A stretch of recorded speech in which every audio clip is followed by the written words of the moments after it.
कैसे हुई रुद्राक्ष की उत्पत्ति? ऐसा माना जाता है कि रुद्राक्ष भगवान शिव का ही एक छोटा रूप है, या ये कहें कि शिव खुद रुद्राक्ष में निवास करते हैं। कुछ धर्म ग्रंथों के अनुसार जो व्यक्ति रुद्राक्ष की माला पहनता है उस पर महादेव की विशेष कृपा होती है, और इसके साथ ही ये भी बताया गया है कि संकट के समय किए जाने वाला महामृत्युंजय मंत्र का जाप बिना रुद्राक्ष माला के पूरा नहीं माना जाता। असल में रुद्राक्ष दो शब्दों से मिलकर बना है, जो है रुद्र और अक्ष।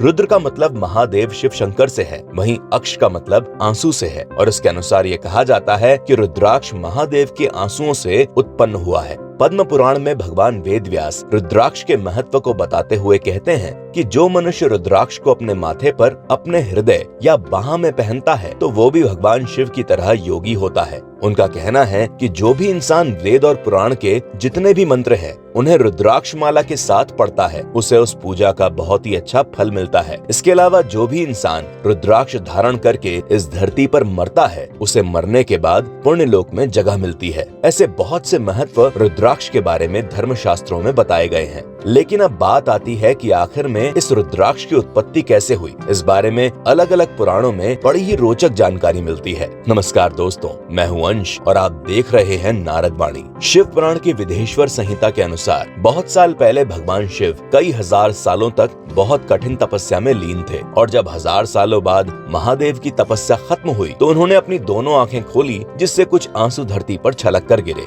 उन्हीं आंसुओं की बूंदों से रुद्राक्ष नाम का पेड़ उत्पन्न हुआ। भगवान शिव रुद्राक्ष के बारे में माता पार्वती को बताते हुए कहते हैं कि जो रुद्राक्ष बेर के फल के बराबर होता है उसको पहनने से हर तरह का सुख और सौभाग्य मिलता है। सबसे अच्छा रुद्राक्ष वो होता है जिसका आकार आंवले जैसा हो, वो हर तरह के कष्टों का नाश करने वाला होता है। सबसे खास बात ये है कि रुद्राक्ष का आकार जैसे जैसे छोटा होता जाता है वैसे वैसे उससे मिलने वाला फल बहुत ज्यादा लाभकारी होता है, क्योंकि बड़े बड़े विद्वानों ने एक छोटे से रुद्राक्ष को बड़े रुद्राक्ष का 10 गुना ज्यादा फल देने वाला बताया है। रुद्राक्ष की उत्पत्ति के बारे में एक और कथा पद्म पुराण के सृष्टि खंड में सुनने को आती है कि सतयुग के समय एक बहुत भयंकर त्रिपुर नाम का राक्षस था, जिसने उस समय पूरी धरती पर बहुत ज्यादा उत्पात मचा रखा था। साथ ही देवताओं तक के साथ उसका बहुत दिनों तक भयंकर युद्ध हुआ। उस युद्ध में देवताओं के बहुत से सैनिक मारे गए और इसके बाद सारे देवता उस दानव से हार गए। बहुत से देवताओं का वध करने के बाद त्रिपुर अंतरिक्षचारी नाम के नगर में जा बसा, लेकिन उसे परम पिता ब्रह्मा का वरदान था, इसीलिए उसी वरदान के घमंड में चूर वो राक्षस पूरे संसार को नष्ट करना चाहता था। उसकी इस योजना से सारे देवता बहुत ज्यादा चिंतित हो गए और फिर सभी देवता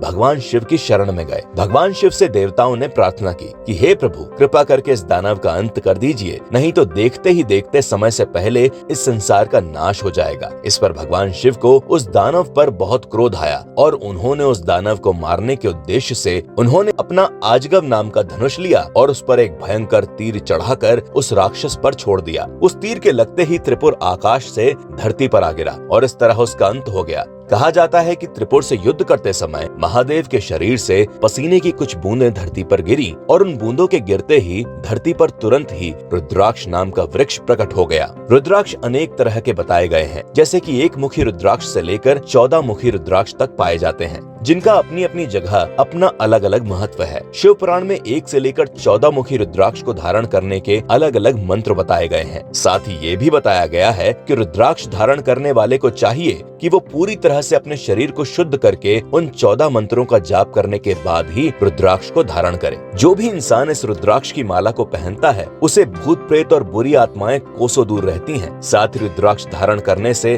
भगवान शिव के साथ साथ भगवान विष्णु, माँ जगदम्बा, श्री गणेश और दूसरे देवता भी खुश होते हैं और उन सबकी विशेष कृपा मिलती है। रुद्राक्ष को शरीर के किस भाग में और किस तरह पहनना चाहिए, इस बारे में शिव पुराण में लिखा है कि सिर पर ईशान मंत्र से रुद्राक्ष धारण करना चाहिए। इसके अलावा कान में पहनने के लिए तत्पुरुष मंत्र से और गले में पहनने के लिए अघोर मंत्र से रुद्राक्ष धारण करना चाहिए। आमतौर पर रुद्राक्ष की कम से कम 3, 5 या 7 मालाएं धारण करनी चाहिए और धारण करते समय ओम नमः शिवाय का मंत्र जाप करना चाहिए। एक और खास बात जो शिव पुराण में बताई गई है वो ये है कि ब्राह्मण को सफेद रंग का रुद्राक्ष धारण करना चाहिए, वहीं गहरे लाल रंग का रुद्राक्ष क्षत्रियों के लिए बताया गया है। पीले रंग का रुद्राक्ष वैश्य के लिए बहुत ही उत्तम है और काले रंग का रुद्राक्ष शूद्र को धारण करना चाहिए। चाहिए। और हाँ, एक बात जिसका ध्यान जरूर रखना चाहिए वो ये है कि जो व्यक्ति रुद्राक्ष धारण करे उसे हमेशा के लिए मांस, मदिरा और लहसुन प्याज का त्याग कर देना चाहिए, नहीं तो रुद्राक्ष पहनने का फल बिल्कुल भी नहीं मिलेगा। तो ये थी कुछ खास बातें रुद्राक्ष की उत्पत्ति और उसके महत्व की, जिसके बारे में आज हमने आपको विस्तार से बताया। आज की ये वीडियो आपको कैसी लगी कमेंट में जरूर बताइएगा। ऐसी ही और रोचक कथाओं और रहस्यों को जानने के लिए आज ही सब्सक्राइब करें नारद वाणी। नमस्कार।